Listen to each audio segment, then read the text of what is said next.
Bago pa man mag-landfall ang bagyong Nika, pinalilikas sa mga residente sa mahigit 2,000 barangay na posibleng bahain o maapektuhan ng landslide. Simula kagabi, iniutos sa raw yan ni Interior and Local Government Secretary John Vic Remulla sa mga lokal na opisyal sa Ilocos Region, Cagayan Valley at Cordillera Administrative Region. Tiniyak ng DILG na handang ibang ahensya sa mga kakailanganing gamit para tulungan ang mga tatamaan ng bagyo.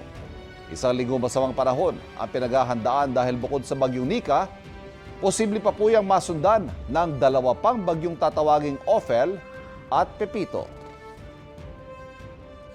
With the saturation of Marcia and Christine before that and beyond, basang-basa na yung lupa doon at ang possibilities of landslides ay napakataas and the response should be immediate.